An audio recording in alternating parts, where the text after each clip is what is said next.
the male brain is 10% larger than the female brain. Contrary to what you may believe, this does not impact either gender's intelligence level whatsoever.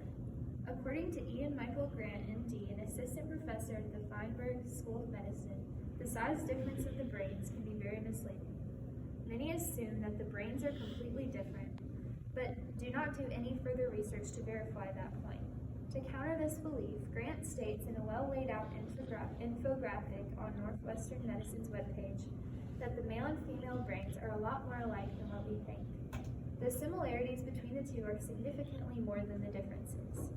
A BBC article titled "The Sexist Myths That Won't Die," David Robson quotes Gina Rippin. "If we believe that there are profound differences between men and women's brains, that will most certainly affect how we think about ourselves as a male or female." Rippin also warns us that it can affect how we think about other people and their potential. Throughout the rest of this speech, I will be informing you how the human brain is more similar than different between the genders. One common misconception about the female brain is that women are better at multitasking.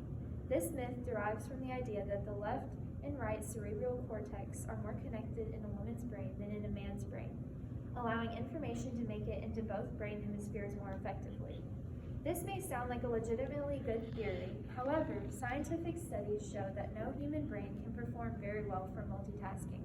In fact, while multitasking, both genders end up doing less than if they had tackled each task one by one. According to Forbes' website, research done at Stanford University even found that trying to do a lot of tasks all at once actually kills your performance and damages your brain, male or female. Another common theory is that women are less competitive and therefore better at teamwork than men.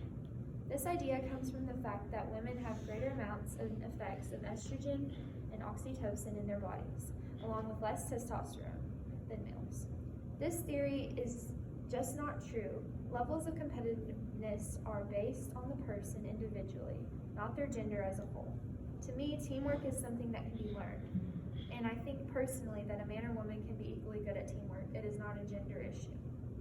The last common misconception I'm going to debunk is that women like and prefer only girly things and men like and prefer only manly things.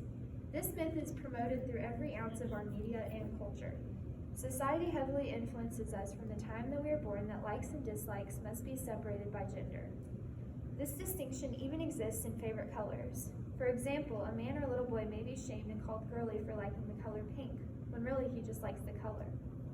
The idea that men and women have to each like their own certain things discourages individuality between both genders and forces people to not be who they truly are and like what they truly like. In conclusion, there are many claims about the male and female mind, many of them not as true as one might think. It is important to not label ourselves and to realize that true individuality comes from who we are and what we think, which differs from person to person, not gender to gender. I hope this speech helped you all to realize that men and women are not so different after all.